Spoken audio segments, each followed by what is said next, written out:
Assalamualaikum warahmatullahi wabarakatuh. Halo anak-anak semuanya, kembali lagi bersama Pak Yogi di sini dengan materi baru ya. Pada video kali ini kita akan belajar tentang diagram hubungan antara tekanan dan suhu pada suatu pelarut dan juga pada suatu larutan. Sebelumnya kita sudah belajar terkait sifat-sifat koligatif larutan ya. Di antaranya ada penurunan tekanan uap, kenaikan titik didih, penurunan titik beku, dan tekanan osmosis. Baik, untuk saat ini kita akan mempelajari tentang hubungan antara tekanan dan suhu tersebut terhadap perubahan wujud dari suatu pelarut ataupun suatu larutan. Nah, untuk saat ini adalah bentuk diagram hubungan antara tekanan dan suhu terhadap perubahan wujud dari suatu pelarut. Nah, ini saya ambil contoh di sini. Pelarut yang dimaksud di sini adalah air. Oke. Sebelumnya kita sudah tahu ya bahwa air pada kenyataannya saat ini ya, pada kondisi saat ini, air itu mengalami perubahan wujud dari cair menjadi padat atau istilahnya membeku. Air akan mulai membeku pada suhu 0 derajat Celcius ya. Di sini dapat kita lihat bahwa sumbu Y-nya adalah tekanan ya, sedangkan untuk sumbu X-nya adalah suhu. Oke. Air akan membeku mulai pada suhu 0 derajat Celcius. Dan air akan mulai mendidih pada suhu 100 derajat Celcius. Pertanyaannya begini, kenapa air kok harus mulai membeku pada suhu 0 derajat Celcius? Dan air mulai mendidih pada suhu 100 derajat Celcius? Itu karena apa? Karena apabila di dalam hubungan antara tekanan dan suhu pada diagram PT, ternyata pada tekanan 1 atm, air itu akan berubah wujud, ya, mulai berubah wujud dari cair menjadi padat dan akan mulai mendidih pada suhu 100 derajat Celcius, di mana dia berubah wujud dari cair menjadi gas. Coba perhatikan di diagram PT berikut ini. Nah, ini adalah grafik pada sumbu Y tekanan sebesar 1 atm. Nah, tekanan 1 atm ini kan sama dengan tekanan atmosfer kita atau tekanan udara kita, tekanan yang ada di lingkungan kita. Oleh karena itu, karena tekanan dari udara sebesar 1 atm, maka air akan berubah wujud ya, mulai membeku tadi pada suhu 0 derajat Celcius dan akan mulai mendidih pada suhu 100 derajat Celcius. Apa yang terjadi bila tekanan dari suatu lingkungan tersebut diubah, misalnya dinaikkan ataupun diturunkan? Nah, contoh misalnya, apabila tekanan itu dinaikkan, maka pada suhu 100 derajat Celcius, otomatis air akan berada pada titik berikut ini. Nah, apabila air pada titik berikut ini, ya, tekanan 218 atmosfer pada suhu 100 derajat Celcius, ternyata air masih dalam area atau dalam wujud bentuk cair ya. Oke, perlu kita ketahui bahwa di sini area ini merupakan area air bentuk padat atau es. Kemudian yang berwarna biru ini adalah bentuk cairnya, sedangkan yang berwarna merah muda ini adalah bentuk uap airnya. Oke. Nah, bila air tersebut dipanaskan pada suhu 100 derajat Celcius, tapi tekanan lingkungan kita tidak 1 atm, misalnya di sini ada angka 218 atm, otomatis air akan berada pada area bentuk cairnya atau bentuk airnya ya, bentuk cair. Nah, apabila kita ingin membuat air tersebut ya, menjadi uap atau istilahnya mendidihkan air tersebut pada tekanan 218 atm, maka suhu yang dibutuhkan bukan lagi 100 derajat Celcius, tapi di angka kurang lebih 374 derajat Celcius. Nah, pada titik inilah air akan mulai mendidih bila tekanannya adalah 218 atmosfer. Dan suhu yang dibutuhkan sekitar 374 derajat Celcius. Nah, kemudian di sisi lain juga sama. Apabila tekanannya diturunkan, ya, apabila tekanannya diturunkan, misalnya pada suhu 100 derajat Celcius, ya, tekanannya diturunkan pada 0,06 atm di sini. Nah, maka pada suhu 0 derajat Celcius, ya, di sini 0,01 maksud saya. Pada suhu 0,01 derajat Celcius dan tekanannya 0,06 atm, maka air akan berada pada titik triplet. Istilahnya itu adalah pada 3 fasa yang bersamaan, 3 wujud yang bersamaan. Di sini air akan berwujud padat, berwujud cair, sekaligus berwujud gas atau berwujud uap. Nah, karena dia berada pada titik tengah-tengahnya, ya, area antara padat, cair, dan gas. Ini disebut sebagai titik triplet. Nah, area-area ini menunjukkan bahwa perubahan tekanan ataupun perubahan suhu dapat mengakibatkan perubahan wujud dari suatu zat pelarut, ya. Oke. Jadi kalau misalnya air ternyata pada tekanan sekian, ya, oke, berarti dia akan berwujud gas. Kalau pada tekanan dan suhu di sini, ya, koordinatnya, maka dia akan berwujud cair. Tapi kalau ada di sini, dia akan berwujud padat. Dan ini, garis-garis ini adalah merupakan batas, ya, titik terjadinya perubahan dari suatu wujud ke wujud yang lain. Jadi pada titik sini akan terjadi perubahan dari cair menjadi gas ataupun sebaliknya, jadi dari gas menjadi cair seperti itu, ya.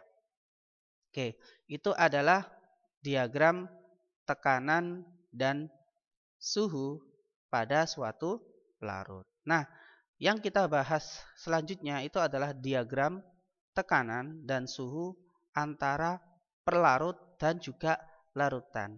Sebelumnya kita sudah belajar bahwa apabila suatu zat pelarut ditambahkan suatu zat terlarut membentuk suatu larutan, maka dia akan mengalami perubahan. Yang pertama dari tekanan uapnya dia akan turun. Kemudian yang kedua dari titik didihnya akan mengalami kenaikan. Nah, kemudian yang ketiga akan terjadi penurunan pada titik bekunya. Nah, itu sudah digambarkan dan digrafikan dalam diagram tekanan dan suhu. Oke, mari kita lihat. Nah, berikut adalah diagram tekanan dan suhu, ya, antara pelarut dan juga larutan. Nah, sebelum kita membaca grafiknya, saya sampaikan dulu bahwa yang bentuk warnanya, ya, yang berwarna ungu ini adalah garis untuk pelarut, sedangkan yang berwarna hijau, ya, ini adalah diagram untuk larutan. Jadi jangan sampai tertukar, ya. Oke. Coba perhatikan. Kemarin saat kita mempelajari tentang penurunan tekanan uap, nah, tekanan uap suatu pelarut, ya, akan mengalami penurunan bila di dalam pelarut tersebut ditambahkan zat terlarut. Ya, pada umumnya, ya, kalau misalnya saya ambil contoh air akan mendidih pada suhu 100 derajat Celcius, ya. Kenapa dia bisa mendidih pada suhu 100 derajat Celcius? Karena dia sudah mencapai tekanan yang sama dengan tekanan di atmosfer atau tekanan di lingkungan kita, yakni 1 atm. Dalam satuan milimeter Hg adalah 760. Ini sama dengan nilainya 1 atm. Nah, titik di sini, ya. Oke, pada titik di sini, ya, antara 100 derajat Celcius dan 760 mmHg, air akan mendidih.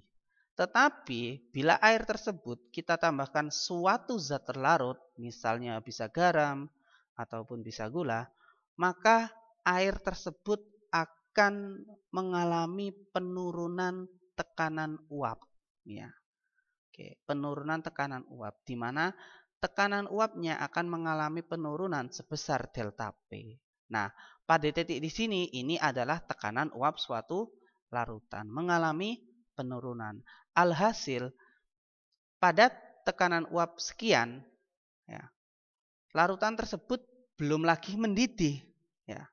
Karena apa? Karena dia tidak bisa mencapai tekanan di udara atau tekanan atmosfer kita, yakni 760 mmHg atau 1 atm.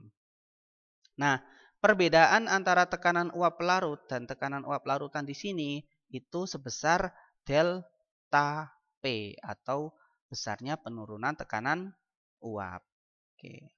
Jadi nilai antara 760 mmHg sama ini misalnya 720 misalnya 720 mmHg, berarti perubahan tekanan uapnya adalah sebesar 760 dikurangin 720, jadinya sebesar 40 mmHg. Ini misalnya saja ya. Nah, terjadi penurunan tekanan uap. Oke. Nah, supaya larutan tersebut mendidih, maka harus ditambahkan lagi suhu yang lebih tinggi. Supaya apa? Supaya dia bisa mencapai tekanan lingkungan atau tekanan atmosfer, yakni 760 mmHg. Oleh karena itu, larutan mengalami kenaikan titik didih. Nah, awalnya air mendidih pada suhu 100 derajat Celcius, sedangkan untuk larutan akan mengalami kenaikan titik didih, misalnya 102 derajat Celcius. Nah, butuh 102 derajat Celcius supaya larutan akan mengalami proses mendidih. Jadi ketika suhunya dinaikkan sebesar dari 100 ke 102, nah maka larutan akan mulai mendidih. Nah, titik di sini ini adalah pertemuan antara tekanan dan suhu ya. Nah, nilai atau istilahnya perbedaan antara titik didih dari pelarut dan titik didih dari larutan itu disebut sebagai delta TB atau kenaikan titik didih. Nah, di sini bisa dipahami ya bahwa apabila suatu pelarut ditambahkan zat terlarut, maka akan mengalami penurunan tekanan uap pada titik di sini dan yang di sini. Ya, kemudian akan mengalami kenaikan titik didih. Nah, perbedaannya antara di sini, ya, yang ini dengan yang ini.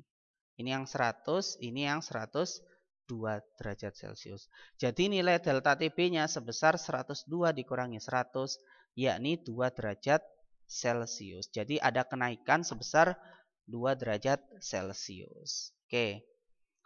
Kemudian sekarang kita bahas tentang titik bekunya. Nah, kita tahu bahwa air ya mulai membeku pada suhu 0 derajat Celcius. Di sini ya, titik beku pelarut air adalah 0 derajat Celcius. Nah, apabila air tersebut kita tambahkan suatu zat terlarut, bisa gula ataupun garam, maka titik bekunya akan mengalami penurunan. Nah, penurunan titik beku tersebut otomatis akan menggeser angkanya semakin kecil ya karena penurunan. Jadi di sini angkanya sudah negatif. Anggaplah di sini negatif 2 misalnya. Oke. Jadi pada titik di sini, nah ini adalah titik beku dari suatu larutan. Nilainya sebesar perbedaan dari 0 sampai min 2, yakni sebesar 2 derajat Celcius. Jadi dapat disimpulkan bahwa ya ini adalah besaran dari penurunan titik beku, ya.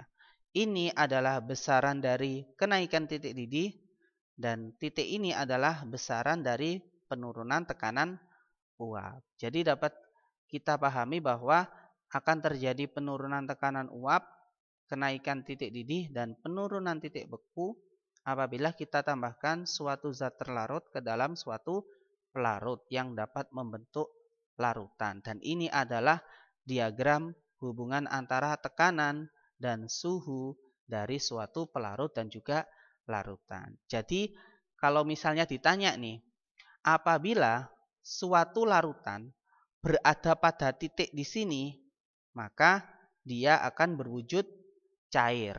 Ya, karena kita harus melihat garis batas dari larutan. Yang hijau ini ya. Oke. Apabila larutan berada pada titik ini, maka akan berwujud gas. Istilahnya akan berubah wujud dari cair menjadi gas untuk pelarutnya. Pelarutnya akan menguap. Kemudian apabila larutan berada pada titik di sini, maka larutan tersebut akan membeku. Oke, jadi sudah dapat dibedakan ya garis untuk pelarut dan juga untuk larutan. Baik, demikian materi tentang hubungan antara tekanan dan suhu terhadap pelarut dan juga larutan. Bila ada yang ditanyakan, silakan tulis di kolom komentar ataupun menghubungi saya. Oke. Terima kasih. Wassalamualaikum warahmatullahi wabarakatuh.